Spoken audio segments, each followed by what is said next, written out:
Halo kawan pajak, kembali lagi di Bintex, bincang seputar teks. Nah, sebelumnya perkenalkan nama saya Nada Nurjana yang akan memandu podcast pada kali ini. Oke, untuk narasumber pada podcast kali ini kebetulan dari salah satu pengurus dari Tech Center kami. Boleh perkenalan dulu buat narasumbernya? Boleh dong Kak. Perkenalkan, nama saya Dea Karina, saya dari anggota Divisi Pendidikan. Oke, jadi Kak Dea ini adalah salah satu anggota dari Divisi Pendidikan. Betul Oke. Kak. Oke, kita langsung aja ya bincang-bincang seputar pajak nih. Boleh. Ngomong-ngomong pajak, sebenarnya pajak itu apa ya Kak Dea? Pajak itu merupakan suatu pungutan wajib Kak, yang diberikan kepada orang pribadi ataupun badan usaha yang berdasarkan dengan undang-undang Kak. Terus juga sifatnya tuh memaksa. Oh, jadi pajak itu kayak sebuah kontribusi yang wajib dipungut oleh baik itu orang pribadi maupun badan, tapi udah berdasarkan undang-undang. Jadi nggak asal mungut aja gitu. Iya, jadi nggak ilegal Kak. Jadi udah berdasarkan undang-undang teman-teman. Oke, lalu sebenarnya gunanya pajak itu apa ya kan? Gunanya pajak itu ada 4 fungsi Kak. Yang pertama itu ada fungsi anggaran. Yang fungsi anggaran ini maksudnya tuh untuk membiayai pengeluaran pemerintah atau negara. Jadi kan ketika negara menjalankan tugas-tugasnya, negara tuh perlu dana kan. Ya, dananya itu tuh dari pajak Kak. Lalu yang kedua itu ada fungsi stabilitas. Nah, fungsi stabilitas ini maksudnya tuh pajak tuh berguna untuk menjalankan kebijakan yang berkaitan dengan stabilitas harga. Seperti sekarang nih kan harga minyak lagi melonjak naik. Betul banget. Minyak sekarang harganya udah kan? lumayan mahal ya. Dari yang awal 28.000 jadi 40.000 nih. Nah, ini kan akibat inflasi ya. Nah, makanya pemerintah tuh lagi menjalankan rencana untuk membuat harga minyak kembali stabil. Nah, rencana tersebut tuh dibiayai dananya itu dari pajak, Kak. Lalu selanjutnya yang ketiga tuh ada fungsi mengatur. Nah, fungsi mengatur ini nih untuk membuat dan mengatur kebijakan-kebijakan pemerintah terkait sosial ekonomi. Tapi itu tujuannya tuh emang untuk kesejahteraan rakyat juga, Kak. Baik lagi ke rakyat ya buat. Iya, buat rakyat juga. Pajak juga ujung-ujungnya buat kesejahteraan rakyat ya. Betul. Oke, selanjutnya ada apa? Dan yang terakhir itu ada fungsi retribusi pendapatan, Kak. Nah, kan kalau misalkan pemerintah membangun hal-hal gitu kayak infrastruktur gitu kan pasti membuka lowongan pekerjaan kayak. Nah, karena lowongan pekerjaan terbuka, otomatis kan orang-orang bakal dapat pendapatan tuh. Nah, pendapatannya kan bakal naik juga, Kak. Jadi fungsi pajak itu sebenarnya banyak banget ya. Betul. Mulai dari yang tadi yang awal ada fungsi anggaran, ada fungsi mengatur, ada fungsi stabilitas, sama fungsi retribusi pendapatan yang ujung-ujungnya juga untuk kesejahteraan rakyat ya. Oke, tadi kita udah ngebahas mengenai pengertian pajak, gunanya pajak. Nah, sebenarnya pajak itu ada jenis-jenisnya nggak sih, Kak Dea? Ada, Kak. Apa itu? Kalau yang menurut golongannya itu ada 2, Kak. Menurut golongannya ada 2. Nah, apa itu? Yang pertama tuh ada pajak langsung dan pajak tidak langsung nih. Nah, kalau pajak langsung itu bebannya tuh langsung ditanggungan ke wajib pajak. Itu nggak bisa dialihkan ke orang lain. Sedangkan kalau yang pajak tidak langsung tuh boleh ditangguhkan ke orang lain, dibebankan tuh pajaknya. Nah, kalau contoh pajak langsung itu seperti kayak PPH, pajak penghasilan, itu kan nggak bisa ditangguhkan ke orang lain, Kak. Terus ada juga PBB tuh, pajak bumi bangunan. Nah, kalau pajak tidak langsung tuh ada PPN. Terus pajak PPNBM. Itu kan boleh kan dialihkan ke orang lain. Baik. Terus kalau yang ada jenis apa lagi nih selain jenis menurut golongannya? Yang menurut sifatnya juga ada, Kak. Ada apa aja menurut sifatnya nih? Ada 2 juga, ada objektif dan juga subjektif. Nah, bedanya objektif dan subjektif itu apa ya, Kak Dea? Bedanya sih di pelakunya. Kalau yang objektif kan berdasarkan objek atau barangnya ya. Sedangkan kalau subjektif itu berdasarkan orangnya tuh, Kak, dilihat dari orang atau wajib pajaknya. Jadi kalau subjektif itu contohnya kayak dia menuju atau terpusat ke orangnya gitu ya. Kalau objeknya ke bendanya mungkin ya gitu ya. Contohnya apa kalau misalkan yang subjektif itu? Yang subjektif itu ada PPH, Kak, pajak penghasilan. Oh iya, pajak penghasilan itu berarti kan dari wajib pajak. Iya, benar-benar dari penghasilan orang pribadinya itu ya. Kalau objek itu apa contohnya? Ada PPN, Kak. PPNBM. Kalau PPN itu kan dia pengenaannya ke ini ya, ke barang ya. Iya, betul. Ke barang. Jadi objek itu intinya dia pajak yang melihat dari barang atau bendanya. Oke, baik. Ada lagi buat jenis pajaknya? Ada. Yang menurut pemungutnya. Apa aja itu? Itu juga ada 2 loh, Kak. Ada pajak pusat dan pajak daerah. Kira-kira Kanada tahu nggak ya? Boleh dijelasin langsung sama Kak Dia. Jadi kalau pajak pusat itu tuh pajak yang dipungut oleh pemerintah pusat Kak, oleh pusat langsung tuh Kak. Iya. Sedangkan kalau daerah tuh oleh pemerintah daerah.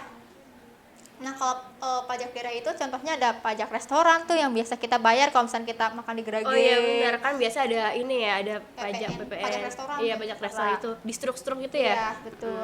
Jadi Terus jadi teman-teman kalau yang biasanya makan nih di Ricis atau di apa kan di struktur Iya. itu ada PPN itu sebenarnya Yang itu 10% pajak. tuh, Nah, itu sebenarnya restoran. pajak restoran, teman-teman. Oke, lanjut, ada apa lagi? Terus kalau yang pajak pusat itu ada PBB Kak, itu dipungut oleh pemerintah pusat. Terus ada juga PPH yang pajak penghasilan. Oke.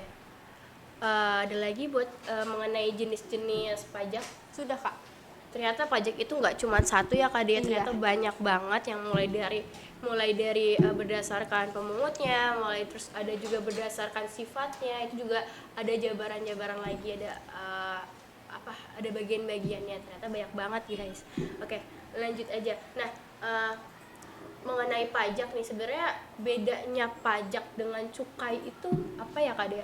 Kalau pajak itu tuh lebih ke fokus utamanya ke penerimaan negara ya kayak Penerimaan negara. iya kas negara tuh. Sedangkan kalau cukai Cukai? itu lebih ke menurunkan rasa konsumtif kita terhadap barang yang dianggap tidak penting. Seperti contohnya itu cukai rokok. Kan itu kan rokok tidak terlalu penting kan, malah bisa membahayakan kesehatan. Apalagi di Indonesia kan sekarang cukup tinggi ya persentase pengguna rokok tuh. Banyak banget sih. Iya itu. Banyak banget. Makanya pemerintah tuh lagi mengeluarkan cukai ini nih untuk itu buat menurunkan persentase pengguna rokok ini gitu. Oke, baik. Nah, lalu nih Kak Dea ada pertanyaan selanjutnya. Boleh. Kenapa nih pajak manfaatnya tidak dirasakan secara langsung? Kenapa? Karena tuh pajak tuh untuk kepentingan umum tuh Kak. Untuk kepentingan umum. Iya, bukan untuk individu. Jadi tuh kita ngerasanya sih kita nggak pernah merasakan pajak, padahal kan kita secara tidak langsung kita tuh sudah merasakannya seperti kayak trotoar Iya, itu benar. kan dari pajak ya kayak terus pembenaran jalan yang rusak itu kan dari pajak. Cuma tuh kita nggak merasa tuh Kak kalau misalnya kita sudah mendapatkan manfaat dari pajak itu sendiri. Jadi mungkin lebih kayak gini ya. Jadi ketika kita Gimana? membayar pajak, Iya. tapi kita tuh nggak bisa mendapatkan manfaatnya pas lagi kita bayar Langsung, pajak. iya. Jadi waktunya tuh nggak berbarengan gitu ya. Jadi sebenarnya kita merasakan manfaat dari membayar pajak tapi nggak secara langsung. Betul. Contohnya kayak yang jalan tol. Kan jalan tol itu kan pasti pemerintah ketika dia membangun sebuah jalan tol itu kan membutuhkan dana. Betul. Nah, dananya kan bersumber dari pajak itu sendiri kan. Nah, makanya kita juga bisa merasakan manfaatnya, salah satunya penggunaan jalan tol itu. Iya. Jadi kan kita bisa lebih mudah untuk mengakses jalan gitu ya, lebih cepat gitu intinya. Nah, jadi sebenarnya manfaat pajak yang kita rasakan sebenarnya ada teman-teman. Jadi jangan khawatir ketika kita membayar pajak terus kita berpikir bahwa sia-sia banget gitu. Iya. Nggak ada manfaatnya, ternyata ada manfaatnya teman-teman. Banyak. Nah, lanjut Kak Dea. Nah, ngomong-ngomong pajak juga kan berhubungan dengan NPWP. Iya. Nah, sebenarnya apa itu NPWP? NPWP itu singkatan dari nomor pokok wajib pajak ya.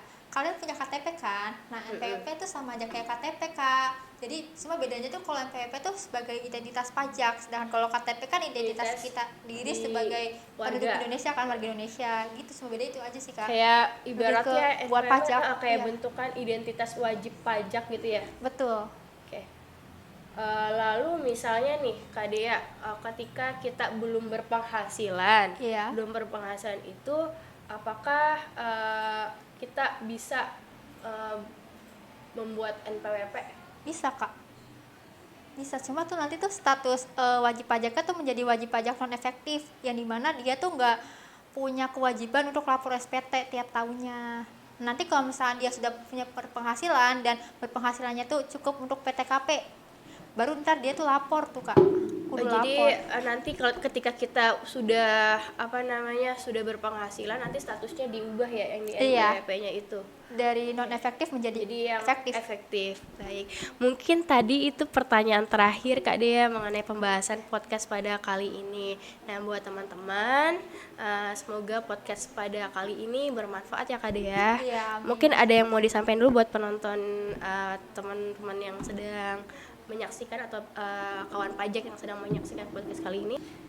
Jadi kalau pesan saya sih jangan lupa bayar pajak ya kayak, terus juga betul, jangan acuh terhadap pajak. Kan masih banyak nih orang-orang yang masih acuh kayak sama pajak tuh, padahal kan fungsi pajak tuh berguna banget banyak buat kita banget yang sendiri. tadi sudah Iya. kita jelasin ya Mbak. Bahkan fungsi pajak itu berbagai macam ya, tadi yang sudah dijelasin Iya. mulai dari yang fungsi ada stabilitas, fungsi anggaran dan lain sebagainya. Jadi jangan khawatir buat teman-teman yang masih takut untuk membayar pajak, ternyata pajak itu manfaatnya sangat banyak banget, apalagi balik lagi untuk mesejahterakan rakyat. Ada lagi kali ya yang Udah, mau segitu disampaikan? aja, Kak. Oke, baik teman-teman, podcast kali ini dicukupkan sampai sekarang. Semoga kita bisa bertemu lagi di podcast selanjutnya Kak Dea ya. Boleh. Nah, bagi teman-teman yang sedang menyaksikan podcast kali ini, jangan lupa untuk like, comment, and subscribe channel kami, dan jangan lupa juga follow Instagram kami di bawah sini dan sosial media lainnya.